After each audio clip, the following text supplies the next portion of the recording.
technologies of ultrasound in obstetrics, the upcoming big things. Now, what do you mean by big things? Big things is different for every different individual.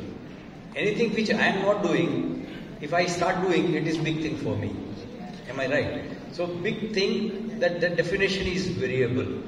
I want you guys to start doing all these big things which you were not doing till yesterday. That's what is going to be a big thing for you. But in general, the obstetric ultrasound, the technology and the entire system of fetal evaluation is changing. It will change in 2030. It is going to be completely different what you are learning right now, which may be useful, but this is going to be the base. 2030 is completely different, and how it is going to be completely different, let us try and discuss. Our aim is fetus. So if you do what you always did, you will get what you always got. To get what you never had, you must do something you never did. Like George told you about sonopodography, I mean that POD evaluation by doing infusing saline. It looks simple, but it needs a little more thing to visualize. And this is exactly what I want you to do, something different, so that you can visualize the fetus much more differently. So the future beholds, for there are 4 different hands what I expect in upcoming things. First is ultrasound machine. The machine technology is changing, and it is changing drastically. You will find some unbelievable machines now and in future also. There is a huge role of genetics. That technology is also changing. Then the third is artificial intelligence. You can't do anything without AI now. So understand one thing, that do not be slave of AI. Make AI your slave. If you remember this dictum, then you will be able to utilize your artificial intelligence as per your demand and as per your will. The last thing is a man or a woman behind the machine. So it's you. You have to change. You will need change. So eventually all those 4 things, the moment you start looking at the things, so what different kind of things which you are going to get it. In AI, in first trimester screening, early pregnancy, pattern recognition. It's all about, now what is this artificial intelligence is doing? You give them 100,000 images that okay, this is normal. Then it is going to remember that normal image. Okay, it will create an outline of that normal image in the computer. If you then that 100,001 next image which is abnormal, if you put it, it will tell you no, this is not normal according to what you have fed me in the last 100,000 times. Okay, so this is abnormal. So that's how it can recognize. But for that you have to put in that 100,000 or 200,000 more normal images, and that's how this pattern recognition is. So any abnormality which you evaluation in the second trimester or late second trimester or late first trimester, now put those recognition images earlier in the gestation, and probably ultrasound or AI will predict that okay, this baby might be developing malformation later on. There are things which you can do by ultrasound. The future of ultrasound is primarily learning first trimester screening. Now we all want earlier and accurate everything. Okay, so that's what ultrasound is. You try to learn everything malformation earlier and with much more accuracy. We, particularly the developing part of the world, so say for example whole of the Africa, lot of the countries of Asia, and those needs to control the maternal mortality first and then perinatal mortality, and for that it is the diagnosis of preeclampsia, eclampsia and severe twin related complications, fetal death related complications, perinatal mortality. These things needs to be improved, and that's where we will have much more use of ultrasound technology. Then there is what we call the tube of pregnancy care. A scan at 3 months, 5 months, 7 months, 9 months will give you huge idea. Just add 1 at 2, 3, 5 and 7, 9. That will give you much more things. New graphic flow gives you a decent idea about how the blood flow movement. Now one important point is artificial intelligence amalgamation in ultrasound technology will change your life. 3D, 4D better technology will give you much more decent information. Then one more thing is coming up, ultrasound and MRI. Some patient has undergone MRI, you can both put it together in ultrasound machine and try and get the things better. Now as far as genetics is concerned, now it's all about self-repeated DNA. Rather than doing invasive testing, getting sample of CVS or amniocentesis or a cord blood, it will all go to the maternal self-repeated DNA, because eventually it's a fetal DNA which you get it from the maternal blood. It's all boiling down to that. And genetics, it's coming big. And this is going to change your practice. It is going to change all the diagnoses. It's all clinical things which are going to be changed. All classifications what we are using is going to be changed for upcoming times. Machine is huge. There are a lot of new things which are coming up. George Soros has given one brilliant line. The scope of improvement is infinite because precisely because the perfection is unattainable. A very simple line. If you understand that precision is unattainable, so there is always scope of improvement, and that's what we all are thriving for. We try and always improve by all things, and the future of improvement as far as ultrasound is concerned, I am just putting it across again to you that these are the things where our life we will need much more improvement, and that's what is going to be improved. That a combination of ultrasound and AI technology will probably much more going to be improved like that.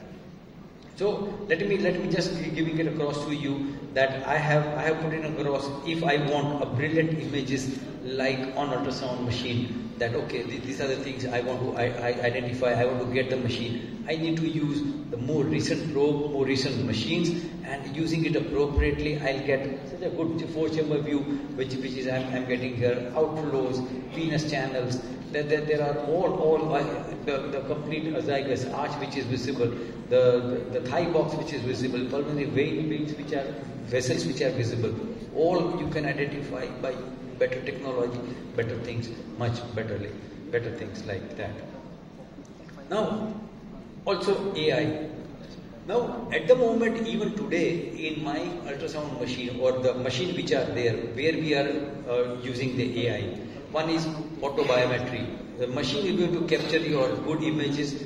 Machine is also going to measure your biometry. That's all available.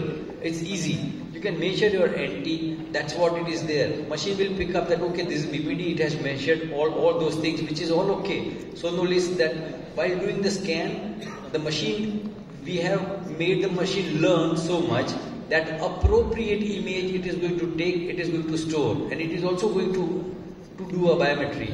So that entire thing which is going to be coming up, fetal HQ, a cardiac function test, that's also more of an AI using that Sonos CNS.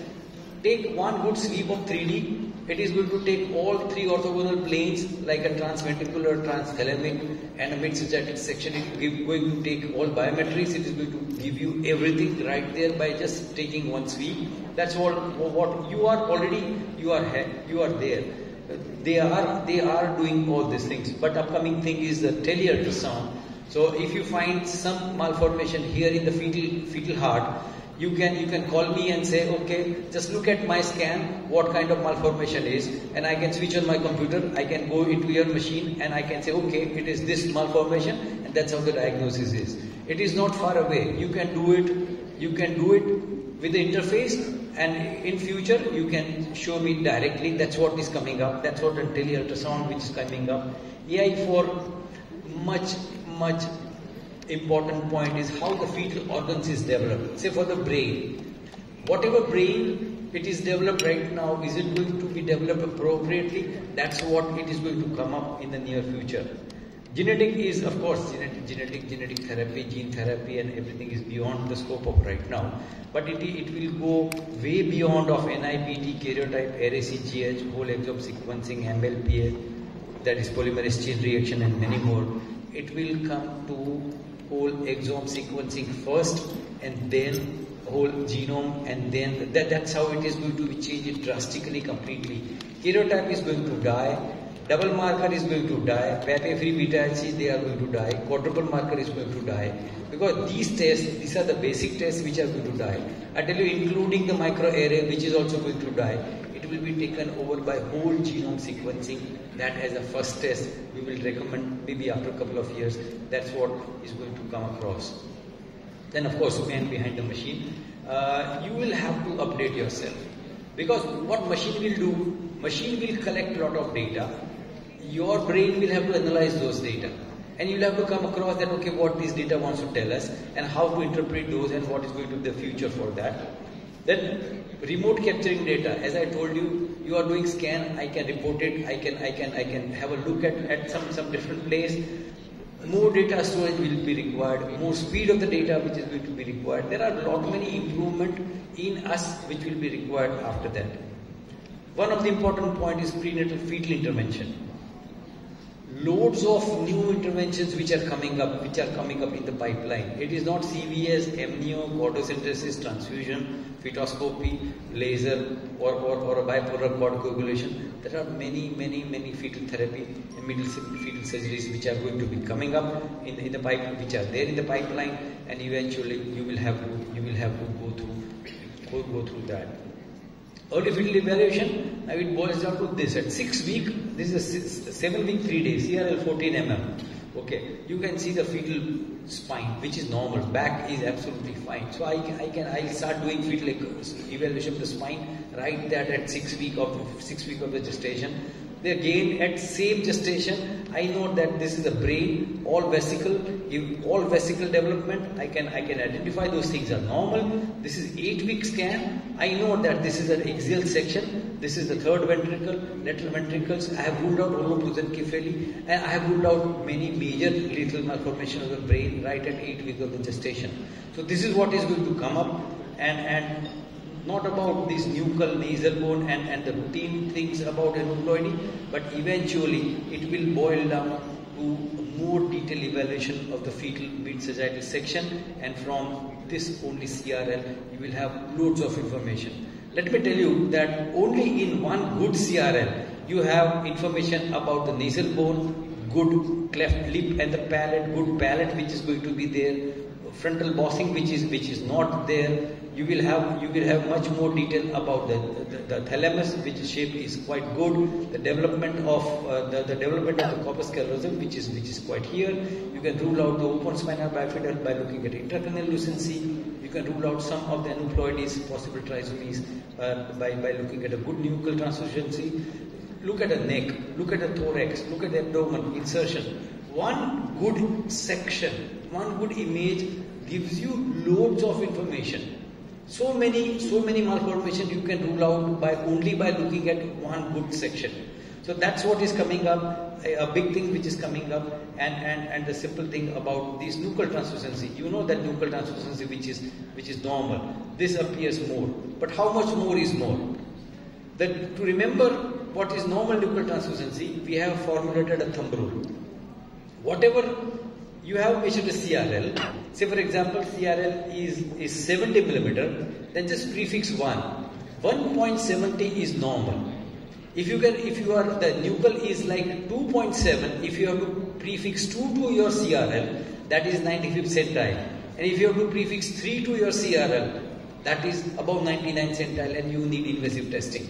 So it is, if the CRL is 65, 1.65 normal, 2.65 at 95th centile, 3.65 above 99 centile, and you need invasive testing. If it is more than 99 centile, you need at least NIPT if it is at 95th centile, and have a look at fetal echocardiography. So simple things which is going to tell you so many things.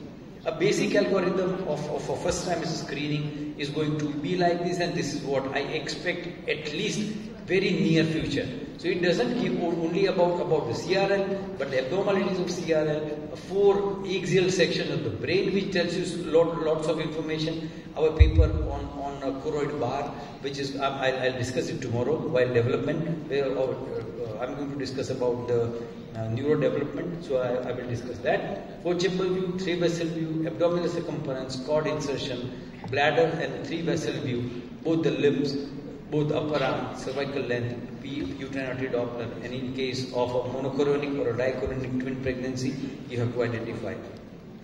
Then, first trimester screening, there are some defects that are always detectable.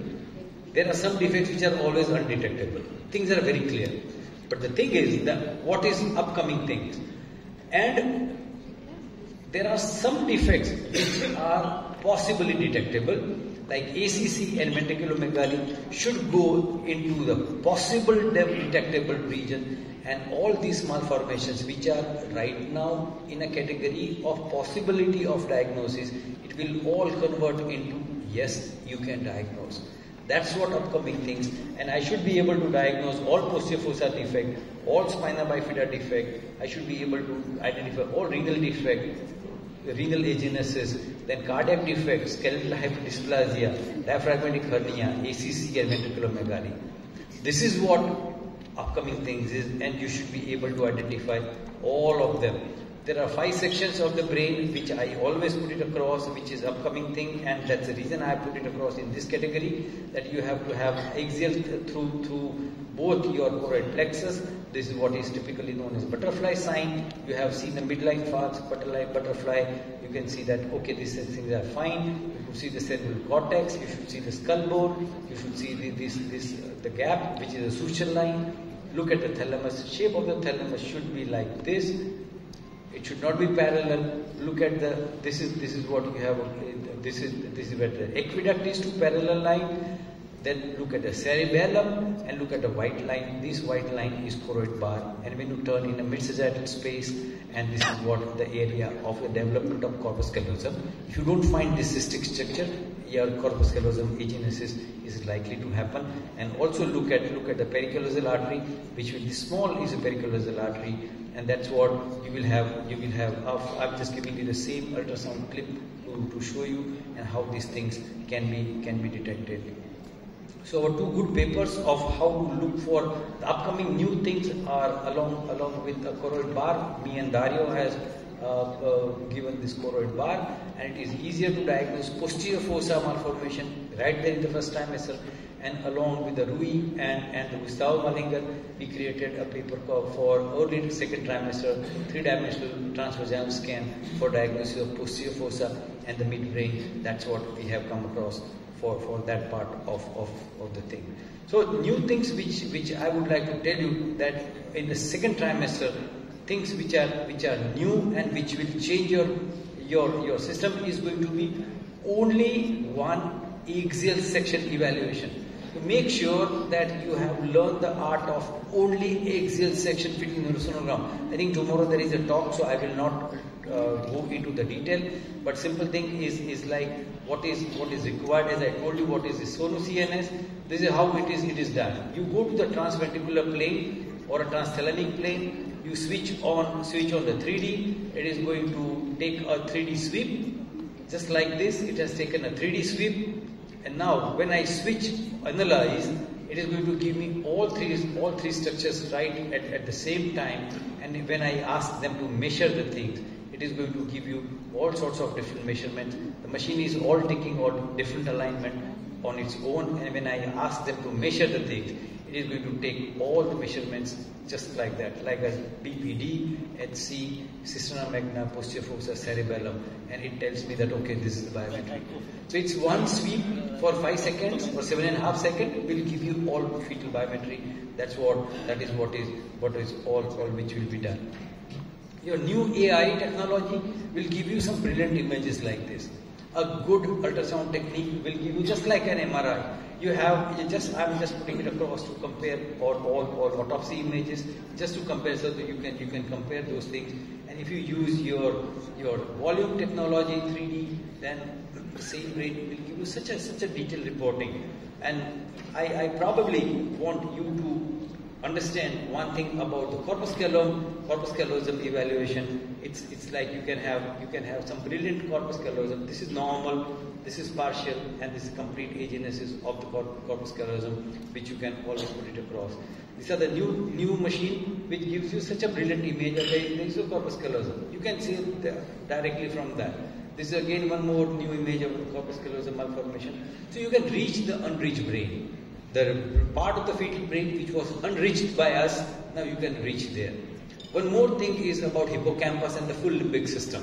Let me show you. This is the hippocampus. This is the mammillary body. You can reach these limbic system and you can diagnose. This is particularly important when the patient is having absent corpus callosum. And when this limbic system is also involved, when there is a septo-optic dysplasia, when there is an absent septum pellucidum, they are the one where you have got importance of limbic system, and this is the one where who drives, who controls your emotion, and who controls your memory. So any human being which has got low problem, the loss of memory or loss of emotions or those malformations which can be actually controlled, seen by this. Now I am showing you the power of ultrasound. This is autopsy specimen of Roman cephalosynopsis. There is no vermis which is there. This is ultrasound and this is ultrasound.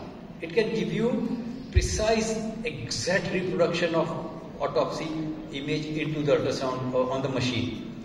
What we want by ultrasound is this only. Am I right? Why we are doing ultrasound? We want to see what anatomy is there inside the fetus, and we try to replicate on screen, and exactly this is the power of ultrasound machine to replicate the anatomy, and you should be able to pick up those things. Now fetal spine, it's completely different ball game, and the evaluation is completely different. Here you see all transverse processes, you can see those things much better. 3D ultrasound for fetal echocardiography, there is nothing like the better new technique.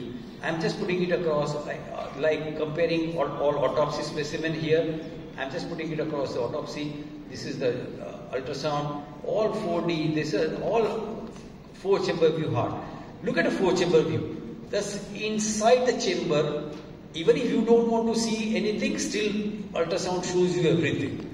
Right, the endocardial lining, valvular movement, interventricular septum, interseptal anatomy.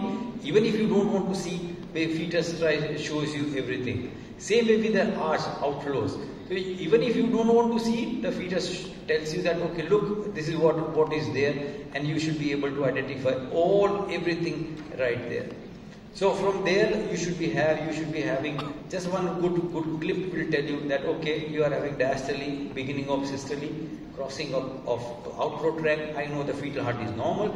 A new tool, what is a silhouette will tell you that, okay, pulmonary, you can see the valvular movement, you can have a pulmonary outflow, aorta, aortic arch, about the shape of the aortic arch which is going to be there. It can tell you, and now it can also tell you the inside this the silhouette form, how the blood flow is moving and how the valvular movements which are happening. I can outline only the vessel, I can outline only the blood flow, I can outline blood flow with the endocardial vessel, I can remove the myocardium, I can add on myocardium. It all depends upon what kind of information you want from the machine is going to give you. So you should be clear in your mind that what you want from the machine. So you will have everything from the machine. And this is a second trimester malformation, which I am just putting it forward for you, just to have a feel what you are going to get it. Now, you can say that, okay, overriding aorta. Very simple for the diagnosis, okay. But then going deep inside why there is overriding of aorta, let me show you. This is one information that, okay, from here you can say that both outflows are arising from one chamber. This is one. There are all four different things that you have got. You have got a common arterial trunk. Look at an outflow. You will have one good, clear idea where these outflows are arising. Am I right? Chambers are there. You can see the outflows, and you have got a complete different kind of malformations. And same things which you can have. Again, one more thing is tricuspid atresia with ventricular septal defect, and this is atrioventricular septal defect.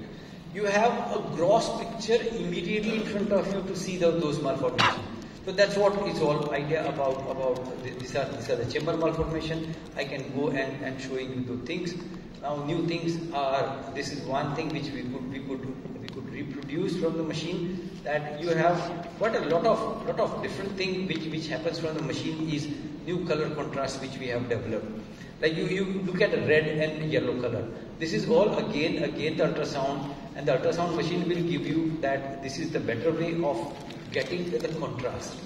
Contrast is far better with this. A new system called graphic flow. You have these kind of blood RBC movement. It is also giving you the movement of the RBC, how the way RBCs are being moved. So this is what you are getting it from your graphic flow. The movement of the RBC is what you are going to get it there also. So we have already discussed about the first trimester fetal heart. So let me go about the cardiac function test, and cardiac function test also can be. I think we are going to discuss this cardiac function test later on if the time permits. But new upcoming thing is about the cervical length. Make it a point that you measure the cervical length, and because the cervical length shortening, you will have to not only the length which is short. Is there a progressive shortening? Is cervix become short by fundal pressure? Add these 2 points.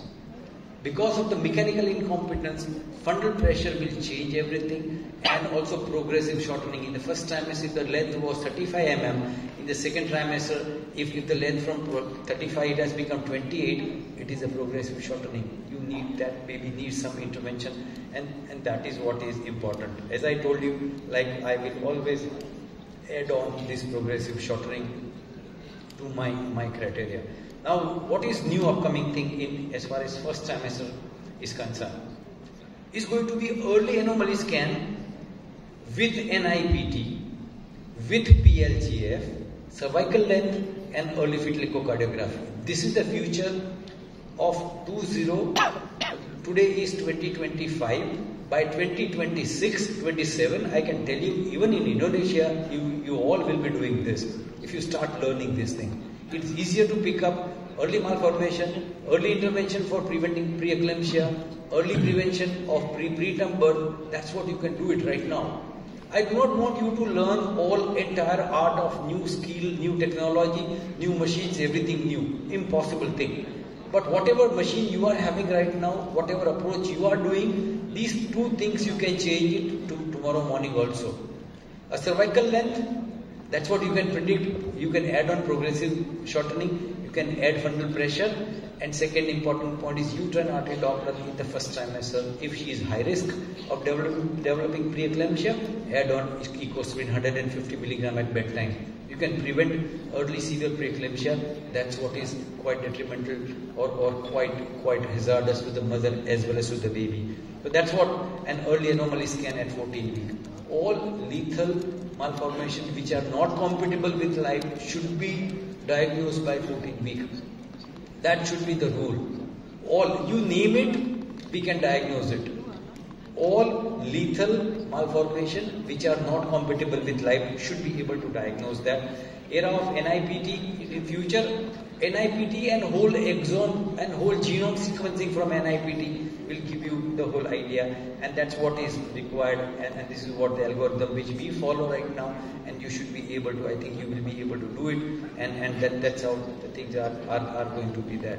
Now coming to the third trimester scan, I would like to tell you one thing, that in the third trimester, diagnosis of growth restriction, it is very important, and when to deliver that growth restricted baby is important, and for that you need to learn one art. Divide your fetus into 2 different zones, before 32 week and after 32 week. If you diagnose growth restriction before 32 week, please call it as early growth restriction, and after 32 week, if you start diagnosing, please call it as a late FGR, whether it is AC alone or expected fetal weight. Why? Because the complete pathological mechanism is completely different. In early growth restriction, you know that placenta has got multiple vessels, and these vascular architecture will bring the blood flow from the mother uterine artery to the placenta, and it will have an exchange which happens between those 2 membranes in the placenta maternal side and the fetal side. The oxygen and glucose will go to the fetal side, and baby will have those things. Am I right? In early severe preeclampsia, the entire the vascular architecture, whatever number of vessels are there, they are small, they are reduced. Because they are reduced, less blood flow gets into the placenta, less oxygen goes in, less glucose goes in, and it will set in early fetal growth restriction. The issue for the late growth restriction is completely different. Here, it is the membrane between the fetal side and the maternal side, that membrane is defective, which will not allow the blood flow from, or the oxygen and glucose from fetal maternal side to go to the fetal side. The mother will bring to the placenta, but the fetus will not get that, and it will go again back to the mother. Mother is not going to get benefit of it, but the baby will suffer. And that is exactly why you will have these increase in the uterine artery. In case of early growth restriction, uterine artery is going to be showing you high PI, same with the umbilical artery, whereas in a late growth restriction, uterine artery PI is going to be normal and same is going to be your umbilical artery PI, which will show normal because there is no resistance. Umbilical artery and uterine artery both supplies to the placenta. If the placental vascular architecture is normal, resistance is going to be normal. But because it is not getting oxygen, the MCA will start showing you the changes. So middle cerebral artery will start showing you the changes. It will have a reduction in PI because of the vasodilatation. So that is what is important. Your diagnosis of this is a normal placental vascular architecture. In early growth restriction, it is the vascular architecture is at fault. In late growth restriction, it is this membrane is defective. And that's where your management changes. The early growth restriction, the entire system starts by looking at two things, is umbilical artery and ductus venosus. So if you have got growth restriction before 32 weeks, wait till umbilical artery has got no forward flow. So when you have it reaches to these absent flow in diastole, please think about delivering or give steroids and then deliver. Second point, if you have got a late growth restriction, the first vessel which is going to be affected is middle cerebral artery. It is not umbilical artery. So then first is middle cerebral artery which will be affected, then is the CPR, then is the umbilical artery, and then it is going to be the ductus venosus. So if you have understood this basic mechanism, then your system is completely going to be different. So follow it this way and it will help you in identifying appropriate kind of management when you are going to have those kind of issues which will be diagnosed. So what I expect as far as genetic is concerned, in the near future, it is going to be the whole genome sequencing as a first line of investigation, and then microarray if at all required. This is what I predict in 2 years down the line. This is the complete shift, and preferably everything will be done from your cell-free fetal DNA, and that is what I expect in the future. There is one system we have developed called ScanOFE, the scan of fetus. The issue is, right now what happens if you find, say, absent corpus callosum, you have find an ventriculomegaly. These two malformations you could see from ultrasound. Now, how many syndromes which are associated with these two anomalies? You will try to remember, okay, there is a trisomy 21, there may be a torch infection, and there are very few limited syndromes everybody will remember. In fact, there are 68 different syndromes which are associated with these two combinations. So, along with the side, while you are doing a scan, if somebody helps you, that okay, look for these many things. This is what ScanOFE is doing. Any malformation, any abnormal measurement, if you find on ultrasound, immediately you will find a notification that look, these measurement which you have taken, this document you have taken which is abnormal, so look for these extra things. These are the abnormal biometry, nasal bone hypoplasia. If you measure it, then machine will tell you, software will tell you it is hypoplastic. Look for causes of hypoplastic nasal bone. From abnormal ultrasound finding, there is going to be a pop-up less than fifth or more than 90th percentile. It will give you multiple things to possible differential diagnosis and how to investigate which are the syndromes which are associated and what is the detail of each of the syndromes that will tell you. So what extra thing you need to see in the fetus ultrasound simultaneously, that is going to be there, and look for how to investigate those things. From there, common phenotype, what are the genotype abnormality which is going to be associated, many templates of reporting, how to report those malformations, and then a print, you can print the growth curves and everything, and also phenotype of all syndromes. So what is required, how to diagnose, what to diagnose, and eventually how to investigate.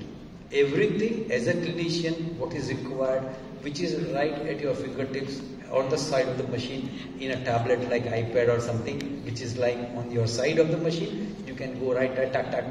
Okay, that's a syndrome, and how to investigate. This is the investigation you will perform from the fetus, and that's what you will have there.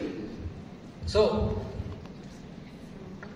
old grandma, which was maybe before the era of ultrasound, and the young kid, both are looking at you. What is the future? The future is by good ultrasound technology and good AI, good genetics, and most important is man behind the machine or a woman behind the machine. And this new generation, young kids, young girl, they are looking at you to update yourself, do something which you didn't did till yesterday. Start doing something new. Start coming up with a new AI, new ultrasound techniques, new genetic investigation, new tools, so that you can give them a good future. Thank you very much for patient hearing. Thank you very much.